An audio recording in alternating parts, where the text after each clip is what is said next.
veilige gesprekken. Ik noemde dat volwassenheid. Ik noemde dat succes. Ik trouwde met Ethan Hale, mijn partner sinds mijn studententijd. Betrouwbaar, voorzichtig. Een man die alles wilde plannen voordat hij voelde. Ons huis was perfect. Neutrale kleuren. Alles op zijn plaats. Het soort huis waarvan mensen zeggen: jullie hebben het voor elkaar. Maar niemand vertelt je dit. Soms lijkt iets perfect, alleen omdat het van binnen niet beweegt. We deelden een bed, maar niet langer een wereld. Gesprekken werden lijstjes, ochtenden logistiek, avonden gevuld met stilte die zich voordeed als rust. En ik zei tegen mezelf: dit is normaal. Dit is wat blijft wanneer passie verdwijnt.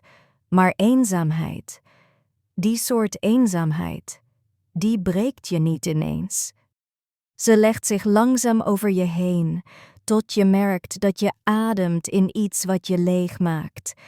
Ik verdween niet fysiek. Ik functioneerde, ik glimlachte. Maar iets essentieels trok zich terug. En toen kwam hij. Ik noem hem geen fout vanwege wie hij is. Ik noem hem een fout vanwege wat ik mezelf liet voelen.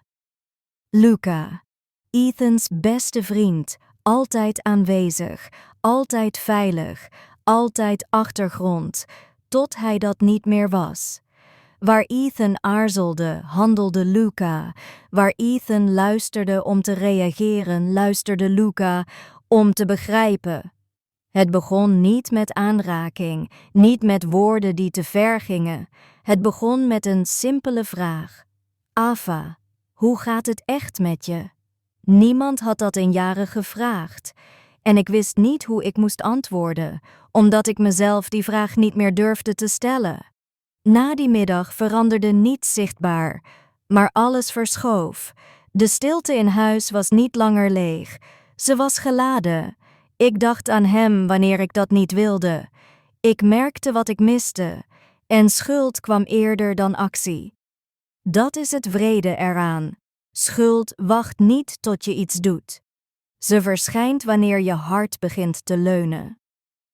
De avond dat alles kantelde, zag eruit als elke andere. Ethan werkte laat. Luca kwam iets kleins repareren. Onze vingers raakten elkaar. Een seconde, misschien minder, maar iets brak open. We keken elkaar aan, te lang, en daar verscheen een lijn, helder, gevaarlijk.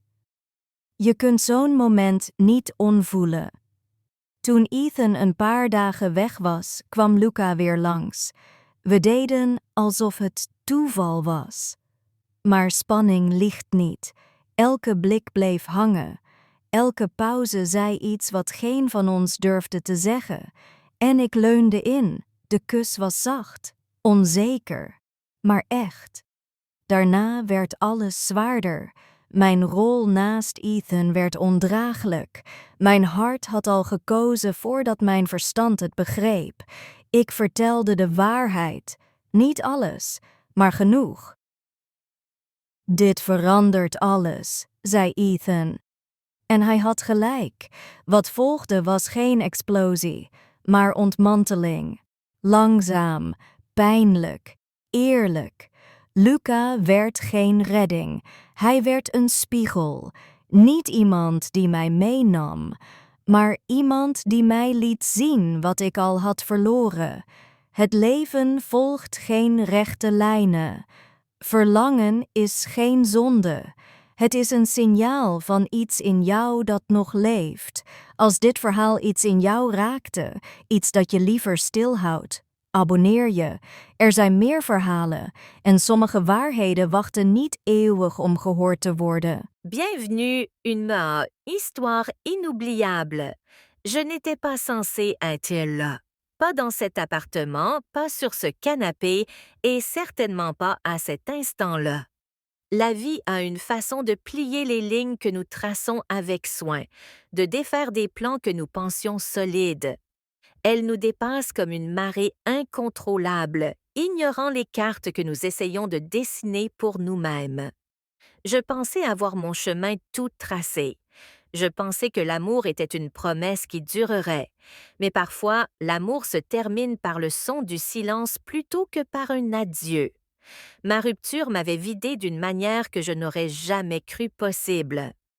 Pendant 5 ans, j'avais bâti ma vie autour de quelqu'un qui, au final, n'avait même pas le courage de m'affronter. Il est parti en ne laissant rien de plus qu'un mot griffonné scotché sur le réfrigérateur. Une clé jetée négligemment sur le comptoir comme si je n'avais été qu'une invitée de passage. J'ai fixé cette clé pendant ce qui m'a semblé être des heures, son métal froid entaillant ma paume jusqu'à ce que je ne sache plus si la brûlure venait des arêtes ou de la réalisation que tout ce que je croyais savoir avait disparu. Le silence de cet appartement était étouffant. Finalement, j'ai appelé Carrie, ma meilleure amie depuis l'enfance. Elle était du genre à entendre la tension dans ma voix avant même que je l'admette moi-même. Sa réponse est arrivée comme une bouée lancée au-dessus d'un fleuve en furie. « Fais ton sac, tu restes chez moi ce soir. » J'ai accepté avant même qu'elle ne termine sa phrase. Fuir, c'était comme respirer. Ce qu'elle n'a pas mentionné, c'est que son frère Nathan vivait toujours là aussi. L'appartement de Carrie se trouvait à la lisière de l'ancien quartier du centre-ville. Un immeuble élancé aux murs de briques qui semblait porter le poids de 100 ans d'histoire. De hauts plafonds, de larges fenêtres, des échos dans chaque pièce. Il paraissait vivant, même dans le silence. Elle m'a dit que j'aurais l'endroit pour moi pendant un moment, que Nathan était en déplacement pour le travail. Pour moi, cela sonnait comme la cachette parfaite, un lieu où je pourrais rassembler les morceaux brisés de moi-même sans être observée, sans avoir à faire semblant d'aller bien. Mais 2 jours plus tard, la porte d'entrée s'est ouverte et tout a changé. Nathan est entré. Je me souvenais vaguement de lui de nos jeunes années, le frère aîné de Carrie, qui semblait toujours un peu à l'écart de la foule. Il avait été le discret aux réunions de famille, grattant sa guitare au bord du groupe avant de s'éclipser quand le dessert arrivait. Mon souvenir de lui était un croquis, un garçon aux yeux perçants et à l'air mystérieux. Mais maintenant, ce n'était plus un garçon. Il était devenu quelqu'un qui se tenait autrement. Ses cheveux étaient en bataille, mais d'une manière délibérée, comme s'ils avaient été ébouriffés par la journée elle-même. Il portait un jogging gris et un t-shirt usé qui épousait une silhouette façonnée par des années de discipline silencieuse.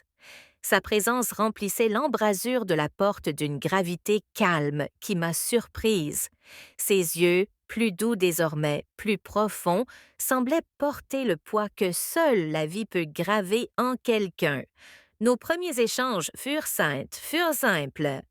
Un signe de tête dans le couloir, un bref sourire dans la cuisine, une demande. Reconnaissance. Ses doigts ont suivi les contours des morceaux que j'avais gardés cachés, comme si chaque toucher posait une question et que chaque battement de cœur offrait une réponse. Quand j'ai enfin rompu le baiser, tremblante, les mots ont jailli. Ce n'est pas bien, je ne suis pas venue ici pour ça. Il a posé son front contre le mien. Non, mais peut-être que tu en avais besoin. Je ne l'ai pas oublié, ai-je admis. Je ne te demande pas de l'avoir fait. Je ne sais pas ce que c'est, ai-je chuchoté. Moi non plus, a-t-il dit. Mais je sais que ce n'est pas rien. Nous sommes restés ainsi, l'orage faisant rage dehors, la bougie vacillant bas, jusqu'à ce que l'épuisement m'emporte dans le premier sommeil paisible que j'avais connu depuis des mois. Et dans ce sommeil, pour la première fois depuis ce qui me semblait une éternité, j'ai rêvé de demain et non du passé.